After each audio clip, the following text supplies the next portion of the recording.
C'est toujours un plaisir de vous retrouver pour votre rétro de l'actualité sur Gabon 24. Madame, Messieurs, bienvenue. Vous connaissez le principe.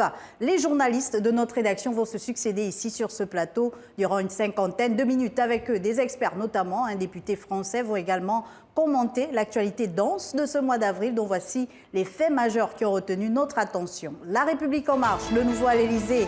Macron a réussi une fois de plus à convaincre l'électorat français. Il rempile en éliminant au second tour sa rivale Marine Le Pen. Au Gabon, le gouvernement joue les prolongations avec le projet d'appui à la diversification de l'économie gabonaise. L'exécutif gabonais a de nouveau contracté un prêt de plus de 40 milliards de francs CFA pour sa mise en œuvre à l'horizon 2024. Ouf de soulagement pour les personnes vivant avec le VIH-Sida. Les autorités gabonaises ont récemment reçu de nouveaux stocks d'antirétroviraux après une longue période de pénurie. Et désormais au Gabon, les hommes s'engagent pour la cause des femmes à travers la campagne Iforchi, en français Lui pour elle, le lancement de cette campagne qui a coïncidé avec la Journée nationale de la femme. Que se passe-t-il avec Pierre-Alain Mungengui alors qu'il vient d'être réélu à la tête de la FEGAFOOT? Il est éclaboussé par l'affaire Capeloguet et a été placé sous mandat de dépôt. C'est donc une revue de l'actualité intense, mesdames et messieurs, avec au programme décryptage, analyse et commentaires, la rétro de l'actualité. C'est parti. L'actualité politique de cette rétro, nous allons d'abord la chercher au Gabon. Le chef de l'État, Ali Bongo Ondimba, a effectué un déplacement à l'intérieur du pays, le premier officiellement depuis son accident vasculaire cérébral. Pendant ce temps, en Côte d'Ivoire, l'exécutif est peau neuve, un vice-président a été nommé et le gouvernement remanié. Mais avant d'en venir à ces faits, allons d'abord en France, où Emmanuel Macron a été réélu pour un second mandat devant la candidate d'extrême droite Marine Le Pen. Le patron de La République en marche s'octroie 58,54% des suffrages, soit 18,78 millions de voix. On regarde cet élément de Rodney Ovono et on retrouve nos experts juste derrière. Favori à sa propre succession, Emmanuel Macron est devenu à 44 ans le premier président sortant reconduit hors cohabitation depuis l'adoption du vote au suffrage universel direct en 1962. Il est devenu par ailleurs le troisième président de la Ve République à effectuer un second mandat après François Mitterrand et Jacques Chirac. Marine Le Pen finit comme en 2017 deuxième de ce second tour. Toutefois, elle améliore de 8 points son score du scrutin d'il y a 5 ans où elle avait recueilli 33,9% des voix. Emmanuel Macron a reconnu devant ses sympathisants présents au Champ de Mars de Paris qu'il était conscient que bon nombre de Français ont voté pour lui, non pour soutenir les idées qu'il porte, mais pour faire barrage à celles de l'extrême droite. Tout en les remerciant pour leur acte et en se posant en président de tous, Emmanuel Macron a également tendu la main aux électeurs de Le Pen, estimant que la colère et les désaccords qui les ont conduits à voter pour ce projet doivent aussi trouver une réponse. Norbert Ngouamezui, éditeur et fondateur du journal gabonais Nkou. Le Messager est déjà avec moi sur ce plateau. C'est notre invité donc pour décrypter cette actualité politique. Merci d'avoir accepté l'invitation de Gabon 24. Bonjour. Mais avant, je vous propose d'aller d'abord du côté de Paris, en France. Nous sommes en ligne avec Patrice Sanoto. Il est député de La République En Marche et président du groupe Diplomatie économique avec l'Afrique à l'Assemblée nationale française. Alors, Patrice Sanoto, bonjour et merci d'avoir accepté de répondre à nos questions. Vous êtes député de La République En Marche. Que représente pour vous la réélection d'Emmanuel Macron ? La réélection d'Emmanuel Macron à 58%, c'est d'abord la victoire d'un président qui a su, au cœur des crises multiples, sanitaires et économiques de ces dernières années, prendre les mesures adéquates pour que la France protège ses citoyens et préserve son économie avec une politique du quoi qu'il en coûte qui se révèle efficace. C'est aussi une victoire collective, une victoire de ce qu'est réellement la France, une victoire des valeurs de la République, de la liberté, de l'égalité, de la fraternité, de la laïcité face à l'extrême droite. L'extrême droite de Marine Le Pen et aussi d'Éric Zemmour, puisque l'un et l'autre sont des reflets identiques, sont complètement à l'opposé des valeurs de la République française. Alors Patrice Sanoto, avec 58% des suffrages à son compte, le président réélu fait mieux qu'en 2017, on vous le concède, mais il perd les anti-françaises qui ont majoritairement voté pour Marine Le Pen. L'unité des Français, est-ce qu'elle sera l'un des défis de ce nouveau mandat? Vous avez raison. On sait que la situation de nos concitoyens français dans certains de ces territoires sont très difficiles et sans commune mesure avec la métropole. La crise sanitaire qui est venue s'ajouter à un certain nombre de problèmes déjà existants peut expliquer ce vote massif dans les îles françaises en faveur de Marine Le Pen. C'est d'ailleurs pourquoi le soir des résultats, lors de son allocution, le président réélu Emmanuel Macron a répondu à ce cri d'alerte, à ce SOS envoyé, en appelant au rassemblement et à l'unité de tous les Français. Il s'agit là de sa volonté ferme et résolue de tenir compte durant ce deuxième mandat de l'ensemble des citoyens dans leur diversité, dans leurs problèmes, dans leur quotidien et d'engager des politiques publiques volontaires pour répondre aux besoins des uns et des autres. Alors, vous êtes président, je le disais déjà, du groupe Diplomatie économique avec l'Afrique à l'Assemblée nationale française. Quelle perspective de coopération pour ce nouveau mandat avec le continent noir? Vous savez, le continent noir a été, dès sa première élection en 2017, dès la première élection du président Emmanuel Macron, il a considéré le continent noir, le continent africain, comme un partenaire de l'Union européenne, un partenaire de la France, un partenaire d'égal à égal.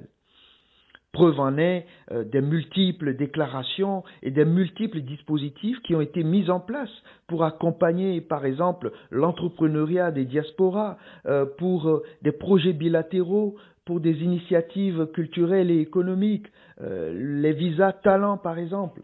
Tellement de dispositifs qui ont été vraiment symboliques de cette volonté ferme et résolue du président Emmanuel Macron d'engager une nouvelle forme de relation avec l'Afrique, d'engager un partenariat d'égal à égal. Vous voyez donc, je pense qu'il faut juste se parler, s'écouter et co-construire ensemble le destin commun de l'Europe et de l'Afrique sur des bases de confiance. C'est ce que sera donc la politique de coopération avec les États d'Afrique sous ce deuxième mandat du président de la République française, Emmanuel Macron. Merci à vous, Patrice Hanoto. Je rappelle que vous êtes donc député de La République En Marche, le parti d'Emmanuel Macron, et président du groupe Diplomatie économique avec l'Afrique à l'Assemblée nationale française. Vous répondiez à nos questions depuis Paris, en France. Merci encore, Norbert Ngouamezui, vous êtes avec nous. Patrice Hanoto ne veut pas évoquer la question du divorce entre la France et l'Afrique, mais nous voyons clairement que les tensions se cristallisent entre la France et certains pays africains. Est-ce qu'Emmanuel Macron pourra, lors de son deuxième mandat, rectifier le tir? C'est vrai que M. Hanoto, qui vient d'intervenir tout à l'heure, défend sa chapelle, qui est tout à fait normale et logique. Oui. Mais j'ai suivi assez religieusement et attentivement les joutes électorales en France. Et en aucun moment, du début à la fin, je n'ai entendu parler de l'Afrique. Que ce soit de Emmanuel Macron, Jean-Luc Mélenchon, Valérie Pécresse, Yannick Jadot, j'en passe, personne n'a parlé de l'Afrique. Et si aujourd'hui un sentiment de francophobie existe, est en train de gagner certains pays de l'Afrique de l'Ouest, c'est parce que les Africains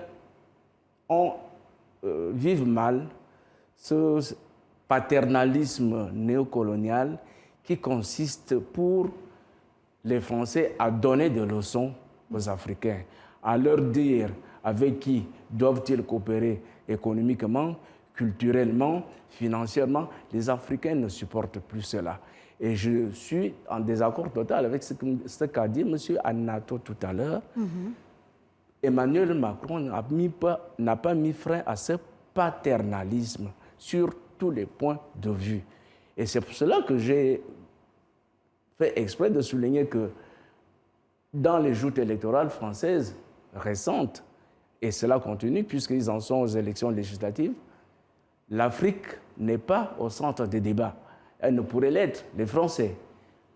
Du moins, c'est les candidats parle du pouvoir d'achat des Français, Oui. il parle de la sécurité des Français, il parle de la protection de l'environnement de la France, il parle De de l'Europe. retraite, il parle de l'Europe, Etc. de la guerre en Ukraine, mais il ne parle pas de l'Afrique. Ils n'ont pas fait allusion à l'Afrique. Même si, au cours d'une séquence du débat entre Marine Le Pen et Emmanuel Macron, en quelques 30 secondes, il a été évoqué le problème de l'Afrique parce Oui. que Marine Le Pen, qui voulait enfoncer de plus en plus Macron, lui a dit « mais vous n'avez pas tenu compte de nos avis africains ». On comprend que cette question est loin de connaître Elle n'a pas été au centre son épilogue entre ce soi-disant, entre guillemets, ces tensions entre la France et certains pays africains. En Côte d'Ivoire, Norbert Ngoy-Mezue Alassane Ouattara a désormais un vice-président. Cela fait 2 ans que le poste était vacant et pourtant institué depuis 2016 avec la nouvelle constitution. Quel sera véritablement le rôle de ce nouveau vice-président? Peut-on voir en cette nomination celui d'un potentiel poulain successeur pour le président ivoirien? Il faut dire que, et ça c'est important de le souligner, dans le contexte historique actuel, après plusieurs années, des siècles de colonialisme, au regard de l'état de la situation économique et sociale de l'Afrique, au regard des antagonismes entre communautés ethno-linguistiques, etc., qui sont d'abord ravivés par les puissances extérieures, ce qui est à souhaiter dans plusieurs États, dans plusieurs pays africains, notamment dans la zone subsaharienne qui est la nôtre, c'est le partage du pouvoir. Oui. Parce que la Côte d'Ivoire a connu une expérience amère entre 1999 et 2010. Une guerre civile qui a ravagé le pays. Le pays s'est retrouvé partagé en deux, avec, il faut le dire, les survivants de l'Empire mandingue dans le nord et les Békés et les autres dans le sud. Dans le sud. Et cela a entraîné une guerre civile sur fond d'ivoirité, un concept micronationaliste qui n'a pas beaucoup aidé la Côte d'Ivoire. Et à partir du moment où le président Alassane Ouattara pense que le partage du pouvoir est la meilleure des choses pour stabiliser la vie économique et sociale du pays, c'est une bonne chose. Oui. Ce serait une bonne chose et ce serait encourageant pour que ce serait un exemple à suivre dans bien d'autres pays africains.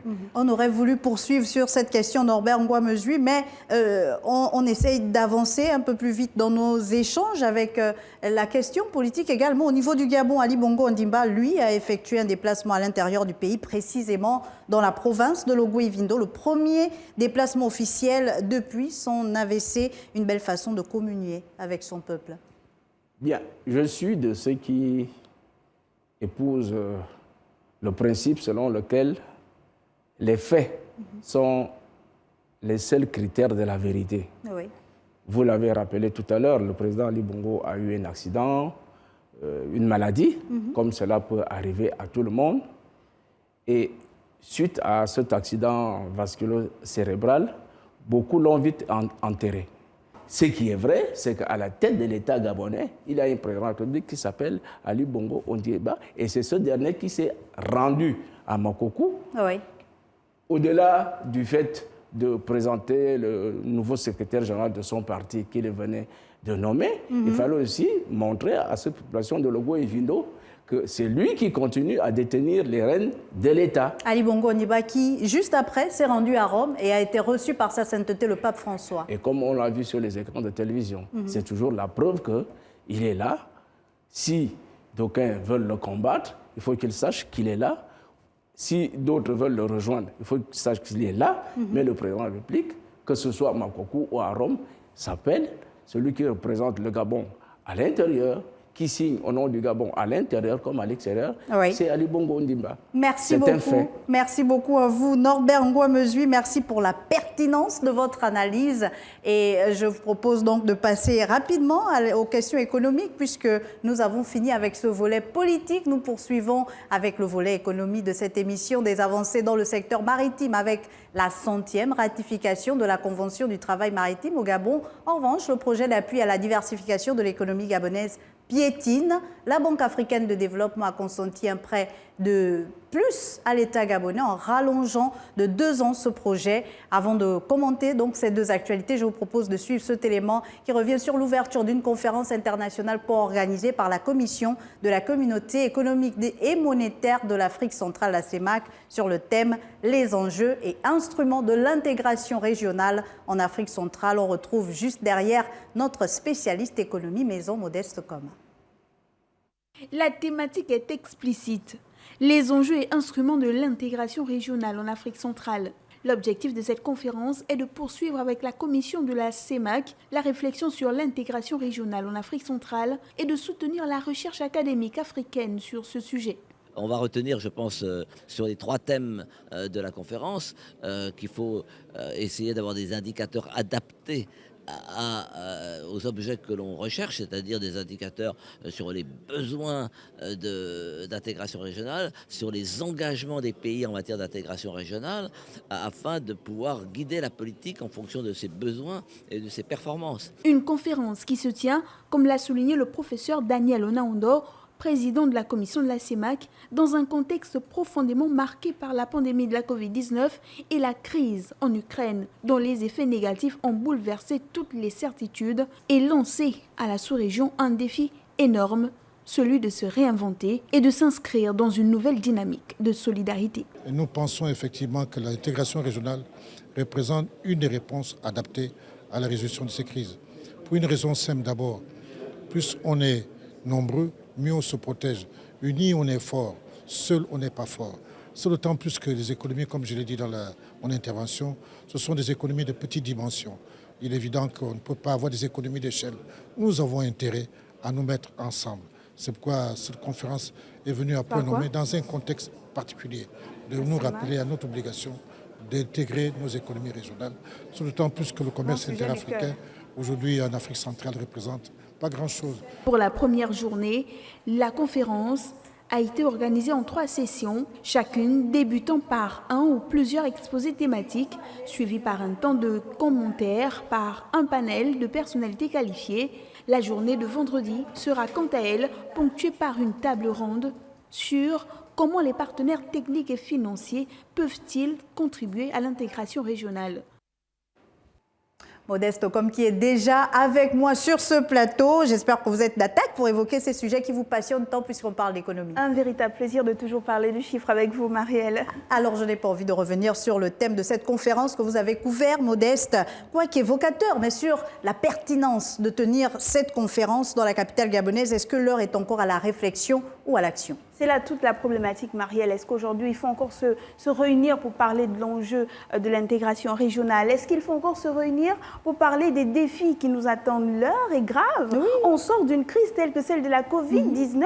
On est corrigé par une crise qui se passe, qui se déroule en Ukraine. C'est une véritable leçon pour tout le continent africain, une véritable leçon pour la zone de la CEMAC qui ambitionne fusionner avec la CEAC à l'heure où on parle de la ZLECAf, qui pourrait être notre joker pour véritablement rentrer dans la course et nous aussi marquer le pas vers cette relance de l'économie. Alors non, on ne va pas se réunir pour parler d'enjeux. Mais il y a quelque chose d'essentiel qui est là, Marielle, et ça, le président de la commission de la communauté économique et monétaire d'Afrique centrale l'a dit, la volonté des chefs d'État est là, déjà. On a mis en place la zone, c'est déjà un premier pas de volonté. On a mis en place des outils, c'est un pas de volonté. Maintenant, dans le suivi, où en sommes-nous? C'est tout le problème. Les outils sont là, on a les CER qui sont là, mais pourquoi ça ne décolle pas? Pourquoi ça ne décolle pas? C'est toute la question, Modeste, parce qu'on veut bien croire en la volonté des politiques et donc des chefs d'État, mais on a même l'impression que ça devient utopique de croire en cette question d'intégration au niveau de la sous-région Afrique centrale. Vous l'avez dit, on parle de la ZLECAf, mais si l'intégration a du mal à partir au niveau de la sous-région, est-ce que nous, pays d'Afrique centrale, on pourra se positionner au niveau de ce grand marché de la ZLECAf? On aura du mal à se positionner, déjà parce que je vous apprends que la zone de la CEMAC est la zone la moins intégrée sur tout le continent africain. On parle, d'après certains chiffres, de 9%, ce serait peut-être même moins. Donc c'est grave. Si on ne lance pas les choses dès maintenant, si on ne prend pas des décisions fermes dès maintenant et si on ne les applique pas, on sera véritablement en retard. Donc, on sera des pays extrêmement riches, on aura nos ressources extrêmement abondantes, on aura nos populations extrêmement actives, mais qui ne vont pas servir aux autres pays du continent. Alors que pour l'instant, ce qu'il nous faut, c'est réellement nous mettre ensemble et pouvoir faire face aux conséquences des crises que l'on vit depuis bientôt une bonne 2 ans déjà. Je parle notamment de la crise de la Covid-19 et récemment, il y a quelques mois, avec la crise d'Ukraine. Donc, c'est une vraie leçon, Marielle. Pourquoi aller chercher du blé en Ukraine quand on peut l'acheter dans un pays africain? Par exemple. Pourquoi aller chercher des produits alimentaires aussi loin lorsque les pays africains, entre eux-mêmes, peuvent se servir, se rendre service, échanger en entre toutes eux. ces potentialités. C'est une véritable leçon, Marielle, et on espère qu'au sortir de tout cela, la zone et tout le continent africain même pourra tirer profit de cette leçon. Alors, Modeste, on est encore loin donc de l'intégration sous-régionale en Afrique centrale, mais est-ce qu'il faut dire autant de la diversification de l'économie au Gabon avec le PADEG? Entendez par là, chers téléspectateurs, le projet d'appui à la diversification de l'économie gabonaise qui a été prolongé donc de 2 ans parce qu'arrivé à échéance, il n'a pas produit les résultats escomptés. Pourquoi, Modeste? Alors, Marielle, on ne va pas être pessimiste. Non, la diversification de l'économie gabonaise va bon train. On a des projets qui sortent de terre. On peut le voir, nos téléspectateurs suivent les informations. Alors, le problème avec le PADEG, c'est que le PADEG a dû faire face aussi à la Covid-19 parce que c'est un projet qui a été lancé en 2018. Donc, il devait, comment on va dire, faciliter la diversification de l'économéie. On parle de plus de 41 milliards de francs CFA fournis par la BAD, couvert à 85% par la BAD et 15% par l'État gabonais.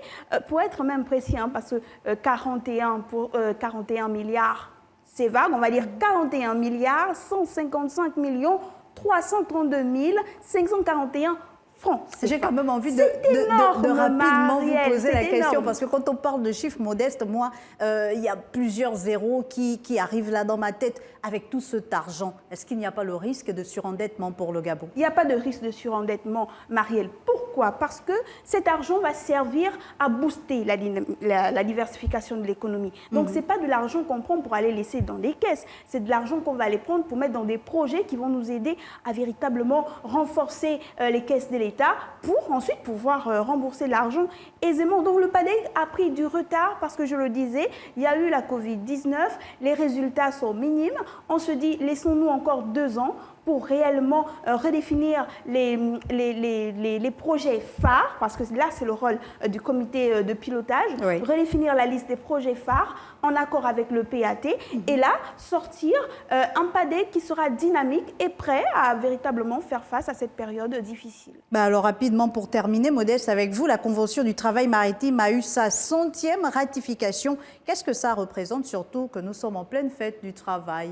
Marielle, c'était un grand pas parce que cette convention qui concerne les personnes travaillant en mer est une convention qui vient rappeler la place du travailleur, les conditions sociales du travailleur, les bonnes conditions du travailleur, et l'OIT y tient. Donc ce petit État, on parle de l'Oman, qui est le sultanat d'Oman, on parle de ce sultanat, mais cette 100e ratification a tout son sens parce que c'est quand même un PIB de 63 milliards de dollars en 2020 d'après le FMI. C'est un sultanat qui compte quand même 4,4 millions d'habitants, et puis c'est quand même, il fait partie de la catégorie des pays à revenus élevés selon la Banque mondiale. Donc c'est une grande ratification. Mais le plus important, c'est comme vous l'avez dit, c'est ce que ça représente pour le travailleur. Avec la Covid-19, on a vu malheureusement cette fragilité-là du travailleur au sein de l'entreprise. Là, on parle des travailleurs de la mer, ils ne sont pas seuls.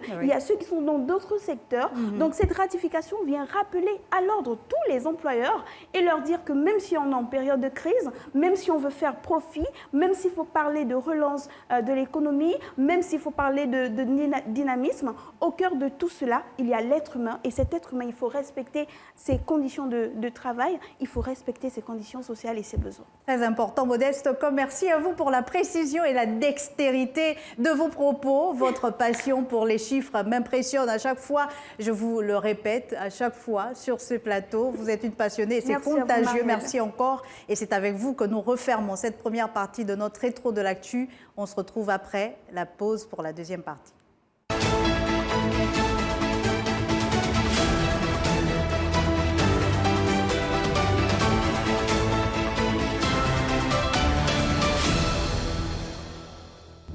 Santé, journée nationale de la femme au Gabon, élection à la FEGAFOOT. Madame, Messieurs, merci d'être toujours avec nous pour cette deuxième partie de la rétro de l'actualité sur Gabon 24. Le Gabon a accusé une pénurie de plusieurs mois d'antirétroviraux. Heureusement pour les PVVIH, entendez par là les personnes vivant avec le VIH-Sida, que le pays vient de recevoir un stock de ces médicaments importants dans le traitement du VIH-Sida. Et dans le même temps, le Gabon a commémoré de façon différée la journée mondiale de lutte contre le paludisme sous le thème « Innover pour réduire la charge du paludisme et sauver des vies ». Suivons ensemble ce reportage de Dame Santé de Gabon 24 que nous retrouverons juste derrière. Le paludisme reste un véritable problème de santé publique au Gabon. Pour y faire face, le pays, à l'instar d'autres, a tenu à célébrer, bien qu'en différé, la 15e édition de la Journée mondiale de lutte contre cette maladie. Le paludisme demeure encore la première cause de morbidité et de mortalité dans notre pays. Première cause de décès chez les femmes enceintes et chez les enfants de moins de 5 ans. Le paludisme reste alors un problème de santé publique. La Journée mondiale de lutte contre le paludisme est l'occasion de marquer un signal fort d'éveil de la conscience collective de manière simultanée en vue de l'adhésion aux stratégies de lutte contre la maladie. Une journée organisée en collaboration avec le programme de lutte contre les maladies parasitaires en pleine campagne gratuite de déparasitage. Un enfant qui est polyparasité, c'est un enfant qui ne va pas bien. Il peut développer une anémie, des fatigues, une baisse d'appétit et donc tout cela concourt à un mauvais rendement scolaire. La commémoration de ce jour est également marquée par un message circonstanciel de l'Organisation mondiale de la santé. Et il faut donc que nous prenions ensemble les mesures qui s'imposent pour faire en sorte que cette maladie soit prise en charge correctement. Nous ne devons pas perdre de vue les moyens traditionnels qui sont mis à notre disposition pour lutter contre cette pandémie.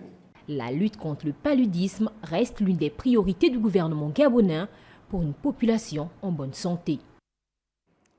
Sabrina Kodipenda vient de me rejoindre et je prends plaisir à vous demander si vous vous portez bien puisque vous prenez plaisir également à parler de ces questions de santé. Effectivement, la santé est à sa place. Merci Marielle. Merci à vous Sabrina. Et qu'est-ce qu'on retient donc des activités organisées au niveau du Gabon pour cette journée mondiale? Alors Marielle, on retient simplement que oui, la lutte contre le paludisme est au cœur de la politique des autorités gabonaises. Et là, on a vu que c'est une problématique, une thématique qui trouve bien sa place. On a vu que la thématique justement retenue pour cette année est innover pour réduire la charge du paludisme et sauver des vies.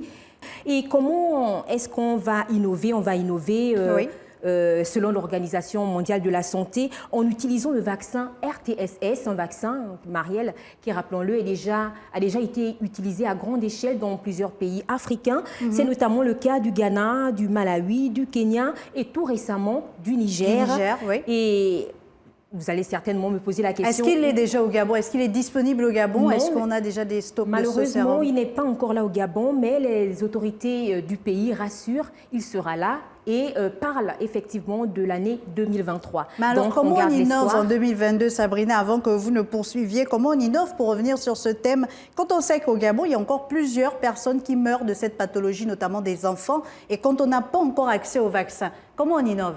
Alors, les autorités ont été claires, notamment l'Organisation mondiale de la santé qui a également pris part à la célébration de cette journée mondiale de lutte contre le paludisme. Alors, à défaut d'utiliser ce vaccin qui n'est pas encore dans le pays, innover consistera à mettre en avant les moyens traditionnels. Il s'agit notamment peut-être nous les rappeler, oui. Bien évidemment, il s'agit notamment de l'utilisation des moustiquaires imprégnés d'insecticides à longue durée d'efficacité. Innover consistera également à pulvériser l'intérieur des domiciles. On l'a vu dans un passé récent. Donc, les autorités comptent remettre cette pratique en avant. Innover consistera également à utiliser le traitement préventif intermittent chez les femmes enceintes. Innover permettra également aux autorités de rendre démocratique, j'allais dire démocratiser les tests de diagnostic rapide. Et donc ces tests qui ne sont peut-être pas dans toutes les structures hospitalières devraient petit à petit être... J'allais d'ailleurs vous dire que voilà. tout ce que vous évoquez ici, c'est bien quand nous sommes dans les grands centres urbains comme la capitale gabonaise à Libreville ou Port-Gentil ou encore Franceville. Mais quand on se retrouve au village, à Fougamou ou du côté de Mekambo, comment on fait pour une femme enceinte? Est-ce que ces femmes enceintes sont dotées de moustiquaires imprégnés? Est-ce que l'État vole au secours de ces populations qui habitent dans les coins reculés? Oui, justement, Marielle, on a l'impression que toutes les activités sont concentrées à Libreville, oui, la capitale. Pourtant, les autorités rassurent. Elles rassurent qu'effectivement, l'intérieur du pays ne sera pas mis de côté. Donc, les moustiquaires imprégnés qui ont déjà été distribués ici à Libreville devraient également être distribués dans toutes les provinces. Voilà. On aimerait bien croire aux autorités, on reste optimiste. On aimerait surtout voir la courbe de mortalité du paludisme infléchir au niveau du Gabon. Effectivement, Sabrina. Parce que le paludisme, rappelons-le, reste un véritable problème de santé publique. Peut-être rappeler les chiffres au Gabon. Allez-y. En 2020, les statistiques ont montré que le paludisme constituait la première cause de consultation, première cause d'hospitalisation et également la première cause de décès, tout âge confondu.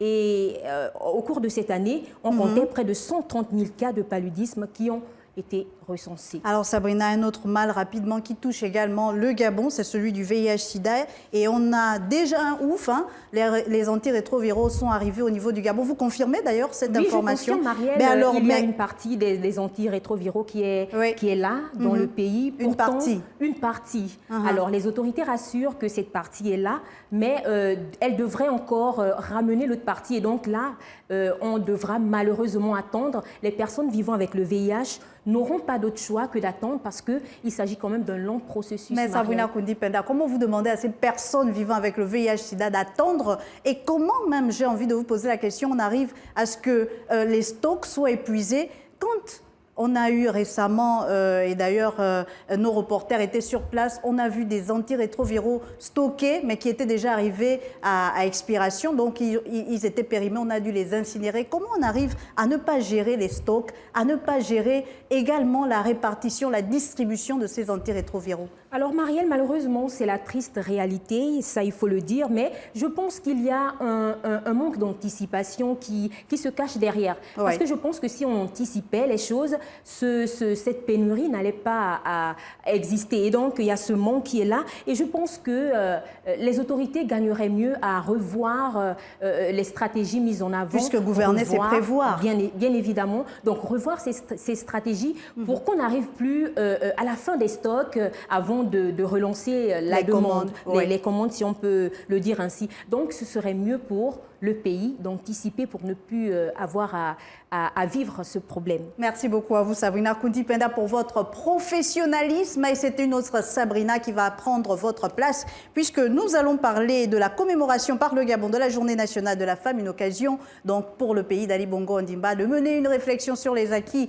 en matière de droits des femmes dans le pays. Une manifestation marquée également cette année par le lancement de la campagne E4She. On regarde cet élément et on se retrouve juste derrière. C'est plus qu'un hashtag, c'est un engagement, une responsabilité que ces hommes sont en train de signer. Des hommes engagés pour les droits et l'égalité des femmes. C'est toute la symbolique de ce lancement national de la campagne E4She, qui est d'abord un groupe très prestigieux d'hommes engagés à travers le monde pour la cause des femmes, à l'exemple du président Obama, le président Macky Sall, le président Paul Kagame. À compter de ce mardi, le président Ali Bongo Ondimba. 2015-2025 comme la décennie de la femme gabonaise. Pour que les hommes parlent d'une même voix pour l'égalité du genre. Cette campagne permet de sensibiliser sur l'égalité des genres en faveur des droits des femmes, mais aussi une opportunité pour rendre un hommage à la première dame du Gabon pour son implication à travers la stratégie Gabon Égalité, en ligne droite de ce memento mondial. Aujourd'hui, des hommes ont pris des engagements fermes, ont signé devant nous à utiliser leur pouvoir de décision, leur plateforme pour amplifier les voix des femmes gabonaises à les protéger et à les autonomiser. C'était l'objet du lancement d'aujourd'hui. Pour ces hommes présents, l'égalité des sexes ne concerne pas que les femmes. C'est un problème qui touche tout le monde. Ce combat est donc aussi le leur, pour la simple raison. Écoutez, je pense que se battre pour la femme, c'est se battre pour l'humanité. Donc c'est pleinement en toute conscience que nous nous engageons ce jour à mener ces combats. D'ailleurs, dans notre rapport de parlementaire, nous avons proposé une loi en faveur des jeunes filles en particulier, puisqu'elles font partie du pourcentage de personnes concernées par cette difficulté qu'est le harcèlement en milieu scolaire, en milieu familial et le cyberharcèlement. Les femmes ont désormais changé d'approche pour accélérer la cadence et changer les mentalités, en ayant comme alliés les hommes eux-mêmes. De cette campagne, Ifoshi, l'histoire retiendra donc que les hommes gabonais s'engagent d'une seule voix pour la lutte contre les violences faites aux femmes.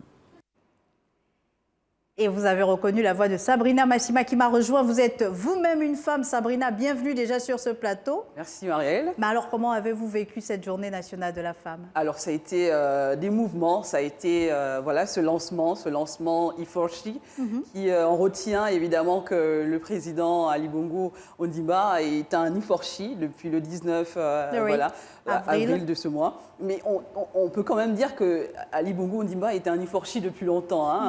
Là, il a eu le titre de manière officielle, mais avec cette décennie de la femme qu'il a déclarée et tout ce qu'il a mis en place, notamment cette loi 006 en faveur des femmes et tout ce qu'il y a autour aujourd'hui qui prend vie, qui est devenu une réalité. On voit que le Gabon, ça bouge déjà.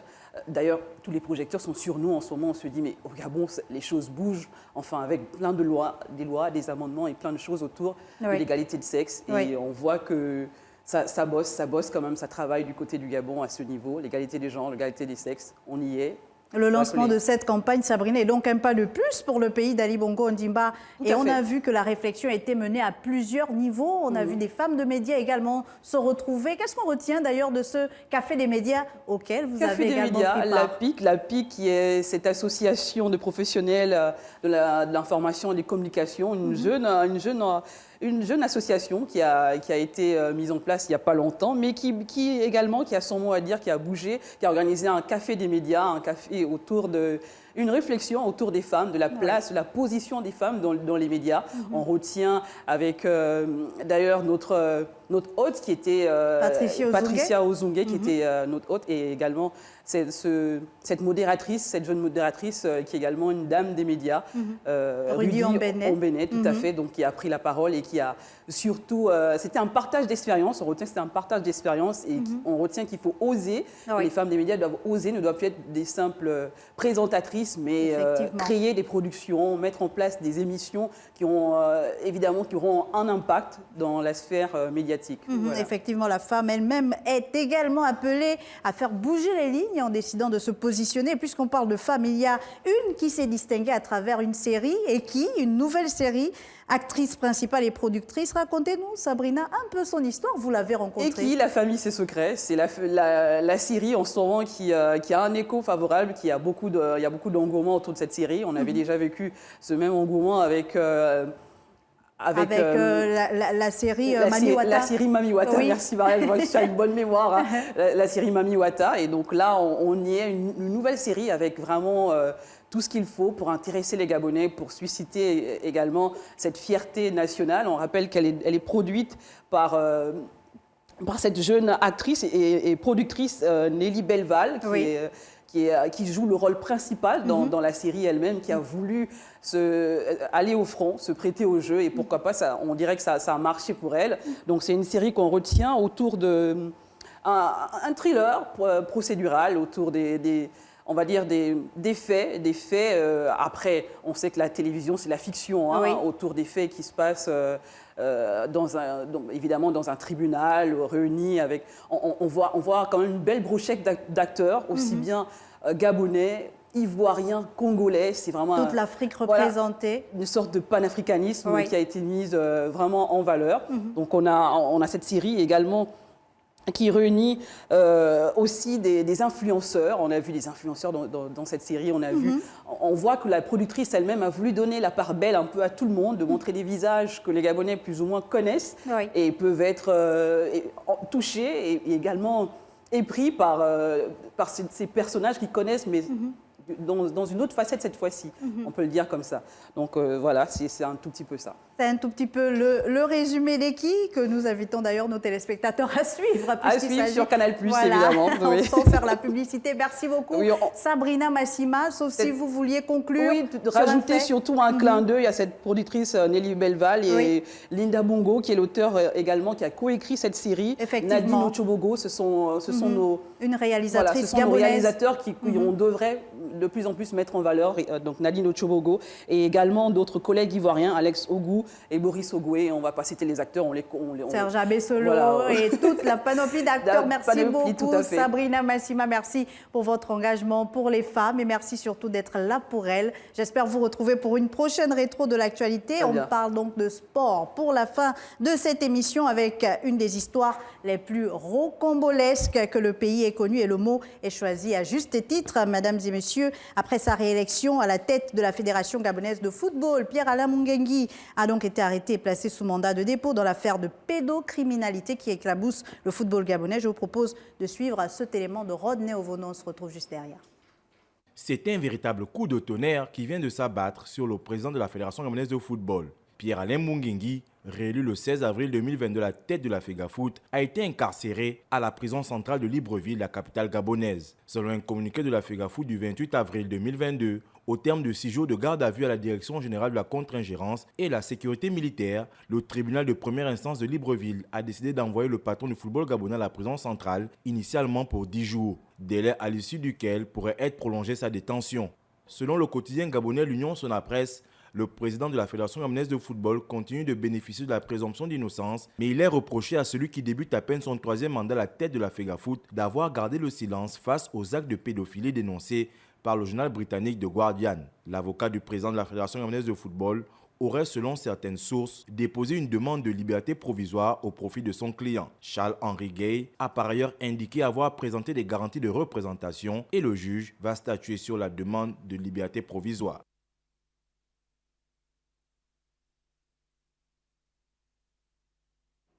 Et Gaël Mapessi du service sport de notre rédaction est déjà sur ce plateau pour parler de cette actualité ô que forte dans le monde du football gabonais. Gaël, bienvenue. J'espère que vous vous portez bien. Je me porte très bien. Marie Biogou, c'est vrai que cette affaire est venue un peu plomber le 3e mandat de Pierre-Alain Mungengui, qui, à peine élu, doit faire face désormais à la justice. C'est une histoire véritablement complexe. Il y a tellement de questions que le commun des mortels se pose autour de cette affaire qui, aujourd'hui, on a comme l'impression que Pierre-Alain Mungengui est le principal acteur dans cette affaire de pédocriminalité. Et donc, beaucoup se questionnent sur qu'est-ce qui se passe réellement, pourquoi lui, est-ce que c'est un bouc émissaire, est-ce que aujourd'hui c'est à lui qu'on veut faire autant de questions poser, donc autant de questions que beaucoup de Gabonais se posent. On a comme l'impression que c'est aller au-delà même des principaux acteurs du football, parce que même dans les quartiers, le sujet alimente les débats. À peine réélu, Pierre-Alain Mungengui se retrouve sous mandat de dépôt. Qu'est-ce que ça implique pour son élection? Est-ce que la CAF devra se prononcer d'ici quelques jours? Après, vous savez, Marel Biogou, il faut rappeler d'abord que Pierre-Alain Mungengui, une fois on est président de la fédération, d'une fédération de football dans un pays, on est de facto membre de la FIFA. Et donc la FIFA a horreur de l'ingérence politique dans les pays. C'est pas seulement au Gabon. On a des pays qui ont déjà été sanctionnés parce que la FIFA avait prouvé par des enquêtes qu'il y avait eu ingérence. Et si on se rend compte qu'au fur et à mesure qu'on avance dans cette affaire Pierre-Alain Mungengui, si on trouve qu'il y a ingérence, la FIFA va forcément intervenir et ça peut faire en sorte que le Gabon soit suspendu pendant un bon moment. C'est selon que la FIFA, de certains, notamment on a les éliminatoires de la CAN qui arrivent, qui commencent pour le Gabon en juin. Donc si jamais on se rend compte qu'il y a ingérence politique dans cette affaire qui aujourd'hui fait en sorte que Pierre-Alain Mungengui soit incarcéré, il a encore pour 10 jours et on espère que tout cela va bien terminer. Mais écoutez, l'affaire Capello-Gate, on en parle déjà depuis décembre, je pense, de l'année dernière.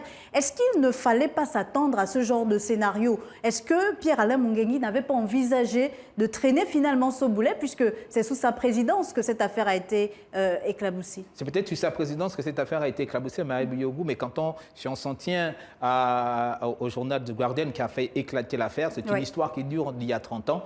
Donc si aujourd'hui, malheureusement pour Pierre-Alain Mungengui, c'est une histoire qui est arrivée alors qu'il est président, qui a éclaté, j'ai envie de dire ça comme ça, alors qu'il est président de la Fédération gabonaise de football. Après, il faut dire que derrière, tout ce qui fait en sorte, toutes les questions qu'on s'est posées au début de l'émission, c'est à cause du timing. Vous avez parlé de décembre. Donc du coup, Molina a parlé de cette histoire. Le Gabon n'avait même pas encore pris part à la Coupe d'Afrique des Nations qui s'est déroulée dernièrement au Cameroun. Donc beaucoup se posent la question de savoir, mais pourquoi pas à ce moment-là déjà essayer on griffe incarcérer Pierre Mungengui. Pourquoi avoir laissé Pierre Mungengui attendre que la compétition se termine et attendre également que Pierre-Alain Mungengui se représente pour un 3e mandat, parce qu'il faut dire que Pierre Mungengui a été interpellé 2 jours après le 16 avril lorsqu'il a été élu pour un 3e mandat. Donc cette question de timing-là fait en sorte que beaucoup de personnes se questionnent et se disent peut-être que c'est une cabale montée contre Pierre-Alain Mungengui. On est bien conscient que cette affaire de pédocriminalité est réelle au Gabon, mais ça dure depuis 30 ans. Et la question que les gens se posent, c'est pourquoi aujourd'hui c'est Pierre-Alain Mungengui qui est mis sous les feux de projecteurs? Pourquoi est-ce que cette affaire de pédocriminalité va aller un peu plus en arrière, parce que Pierre-Alain Mungengui est à la tête de la Fédération gabonaise de football depuis 2014. Or, si on parle de 30 ans, si on enlève 30 ans dans 8 ans, donc on a 22 ans en arrière. Qui était président de la fédération à cette époque-là? Qui était président des ligues à cette époque-là? Qui était ministre des sports à cette époque-là? Vous voyez qu'il y a tellement de personnes. Et puis, il faut dire, Marielle Biogou, quand Molina fait ses directs, il passe à Gabon, à France 24 pour essayer d'évoquer cette question-là. Il n'y a pas que le nom de Pierre-Alain Mungengui qui est évoqué, il y a plusieurs autres noms qui sont cités. Alors on se pose la question de savoir pourquoi aujourd'hui Pierre-Alain Mungengui, qui n'est pas aujourd'hui n'est pas incarcéré parce qu'il lui-même acteur de ces faits, on l'accuse d'avoir couvert, d'avoir rien fait alors qu'il était informé, mais alors qu'il y a encore des gens aujourd'hui, des noms ont été cités, il y a des personnes qui ont été même auteurs de ces faits, qui aujourd'hui, j'ai envie de dire, ne sont pas... sont encore en liberté. Sont encore en liberté, ne sont pas inquiétés. Pourquoi Pierre-Alain Mungengui? On a comme l'impression que c'était peut-être le mandat de trop pour Pierre-Alain Mungengui. Oui, peut-être le mandat de trop. Je reviens quand même rapidement. On l'a vu avant l'élection du côté de Lambaréné. Il y avait peut-être déjà les prémices de cette arrestation, puisqu'on a assisté à des nominations qui ont été défaites, des nominations qui ont été faites. Un Pierre-Alain Mungengui qui avait d'ailleurs été nommé inspecteur des services, malgré son âge qui l'envoyait déjà à la retraite. Est-ce que ce n'était pas les prémices? Malheureusement, Marielle Biogou, c'est justement la manière dont les choses se sont passées aujourd'hui. On n'est pas là pour défendre Pierre-Alain Mungengui. Je ne suis pas avocat, je suis journaliste. On l'espère. Donc je ne suis pas là pour Pierre-Alain Mungengui, mais c'est justement la manière dont les choses se sont passées. Aujourd'hui, beaucoup de personnes s'interrogent. Est-ce que c'est une cabale contre la personne de Pierre-Alain Mungengui ou véritablement on veut mettre à nu toutes les personnes qui sont ancrées dans cette histoire de pédocriminalité? La question se pose parce que, vous faites bien de le remarquer, 72 heures avant l'élection du 16 avril dernier pour la présidence de la FEGAFOOT, on a un Pierre-Alain Mungengui qui avait été nommé inspecteur au niveau du ministère des Sports, une nomination qui de facto, selon les textes, éliminait déjà Pierre-Alain Mungengui. Et derrière, on a eu Jérôme Efonzolo qui, lui, a été, j'ai envie de dire, défait de son poste de directeur général adjoint de l'office. Alors, on s'est dit, à qui profite le crime? Pourquoi les choses se passent comme ça? Est-ce que véritablement on veut mettre à nu toutes les personnes qui sont incriminées, qui sont impliquées dans cette histoire de pédocriminalité, ou c'est seulement la personne de Pierre-Alain Mungengui qui, pour aujourd'hui, intéresse autant de questions. Nous espérons simplement que dans 10 jours, on aura la réponse finale à tous ces questionnements-là. De toute façon, la pédocriminalité est une mauvaise chose. Alors, on la condamne, cette chose-là. Mais après, il faut dire que toutes les personnes qui sont impliquées, de loin ou de près, doivent payer. Merci On ne va beaucoup. pas prendre certains et laisser d'autres. Merci beaucoup Gaël Mapessi. Nous aurons l'occasion de revenir sur d'autres sujets concernant le sport. Merci véritablement de nous avoir éclairés sur cette question. Et c'est avec vous que nous refermons donc cette émission de la rétro de l'actualité. Merci à tous nos chroniqueurs qui se sont succédés ici sur ce plateau. On pense à Sabrina Massima, Sabrina Kundipenda, Modeste Com et à nos experts Norbert Ngouamezui qui nous a gratifié donc de son analyse, mais également à M. Patrice Sanoto depuis la France, député de La République En Marche. Merci à vous, chers téléspectateurs, d'avoir été des nôtres. Je vous dis à très vite pour une nouvelle rétro de l'actualité.